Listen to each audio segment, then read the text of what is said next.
Hi there, it is Sophie the Sleep Coach here. Welcome back to part 2 in my videos for you about sleep regressions.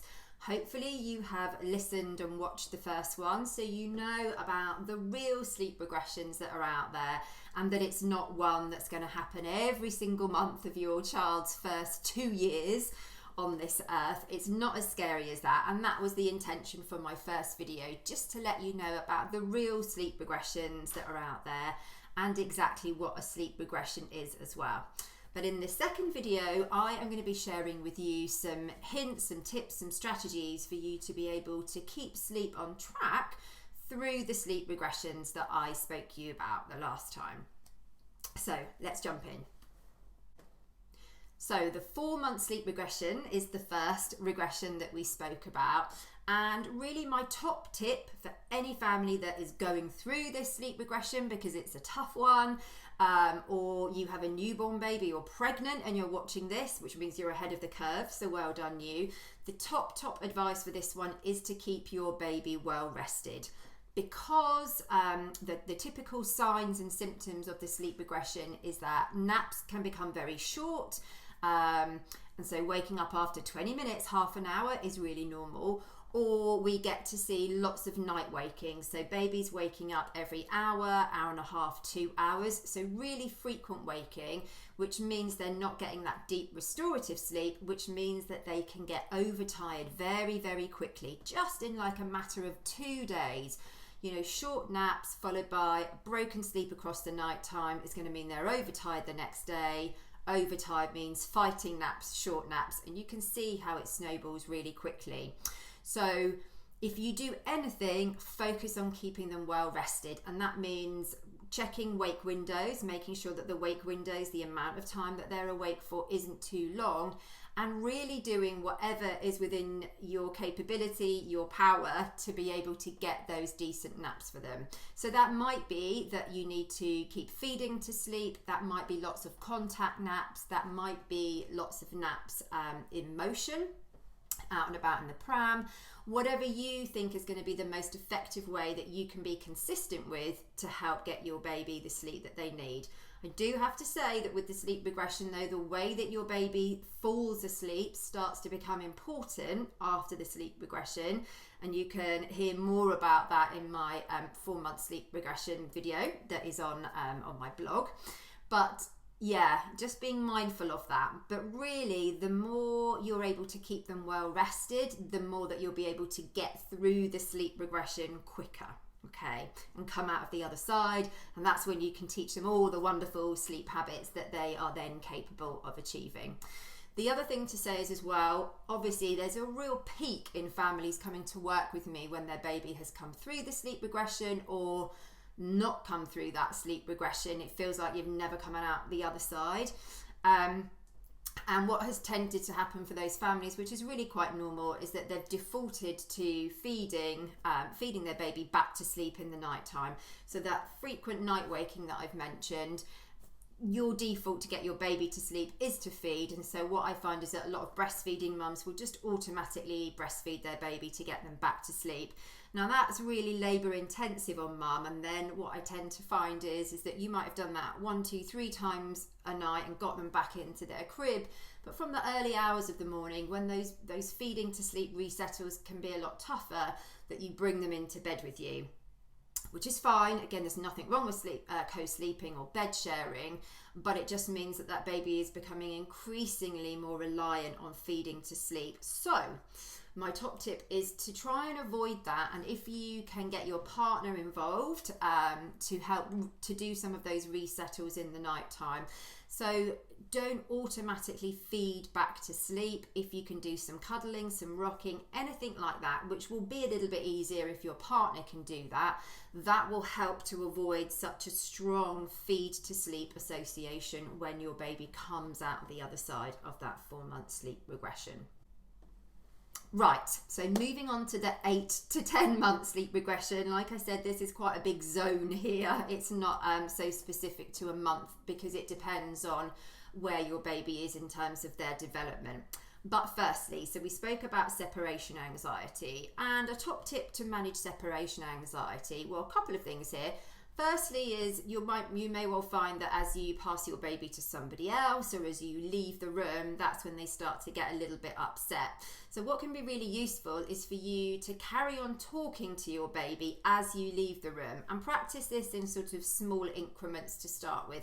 Perhaps you leave your baby on the mat on the floor and they're playing, and you walk through to another room, to the kitchen, go and grab something, and as you're walking away you carry on talking, grab whatever it is you need to grab and come back again. And that's quite, a short period of time, maybe 20 seconds or so.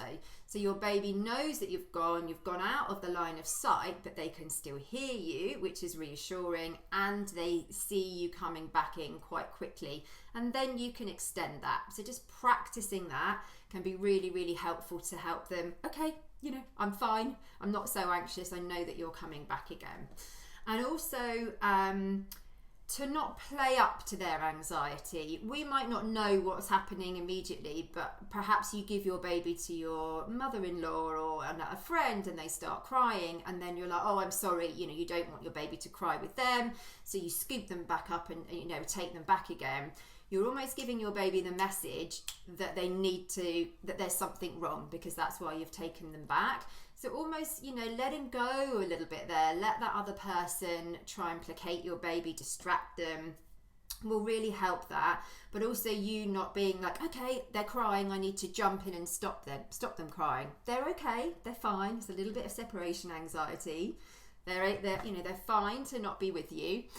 Sorry, my cat just jumped up there.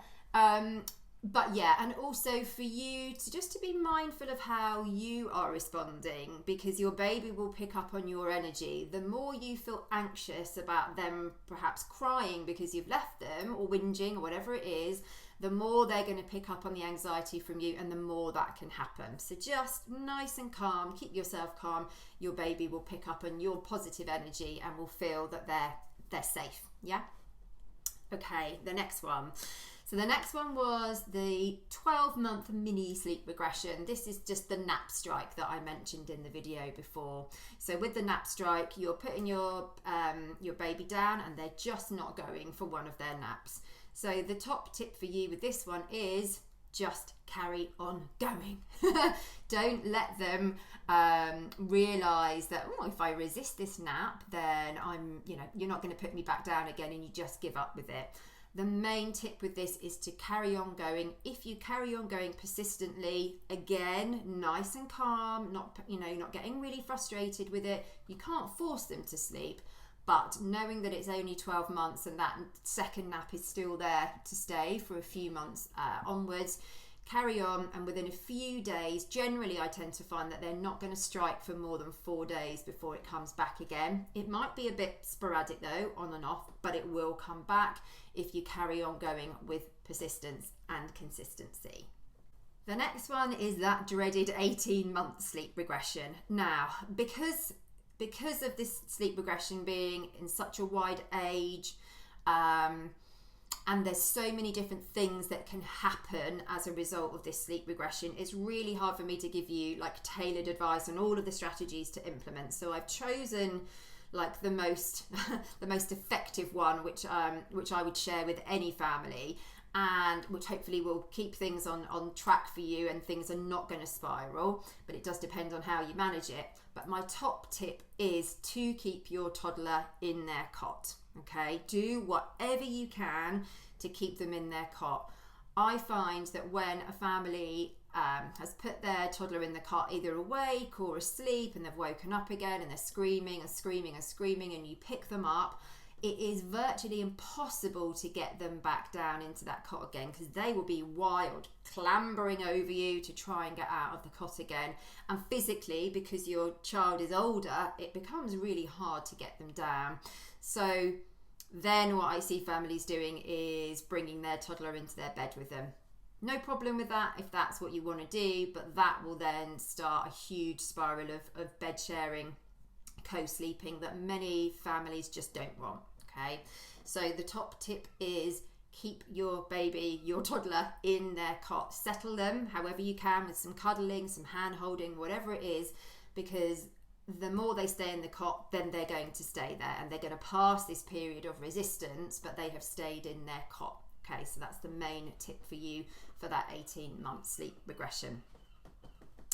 And then the final one was, again, that sort of 2-year mini sleep regression again. Much like the one at 12 months, it was around the napping there. So you just want to be really consistent again, but understanding that the nap strike may go on for longer than what it did at 12 months. So it might be a bit more persistent than that. And again, my advice is that a child should carry on napping until they are 2.5. So keep going with that, and that nap will come back, but you may well find that you have longer periods of nap strikes or more days across the week where there's a nap strike. But that's okay. That can be a sign that the nap is on its way out. But transitioning down to days with no naps tends to be a much longer transition. So you just want to be consistent again. Keep putting your toddler down, and that nap will come back, albeit it may not be as permanent as it was before. And one sort of big piece of advice that will go over all of these sleep regressions generally is around, if it's come from a period of development, like your child is learning a new skill, especially a physical skill, lots and lots of practice with them in the day. So if they have learnt to crawl, really burn out their energy with them in the daytime when they're awake. Lots of practicing with crawling. If they're learning to stand up, it might be that they've learned to pull themselves up before they can get themselves back down again. Practice with them. Lots and lots of practice. Up, down, up, down, up, down.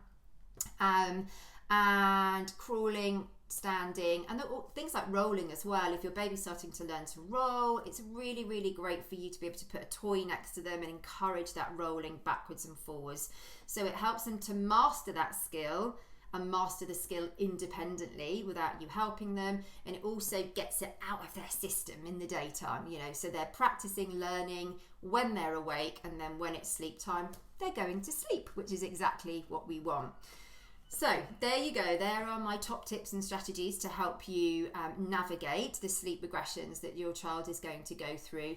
Please don't be put off by helping your baby or helping your child get great sleep skills and a great sleep foundation. It is not going to automatically fall off of the cliff when they learn something new. You need to maintain sleep. And with the work that I do in my coaching programs and with my one-to-one clients, and the way that I help you teach your child to sleep independently, these are skills that are transferable, that last as they get older, but also it's skills for you to be able to fall back on in these times where sleep might regress, so you're able to go back to the supportive and the calm and the gentle methods that we used at the start, which is way more preferable than using something like cry it out or extinction, because trying to do that with an 18-month-old going through the sleep regression will just be pure hell.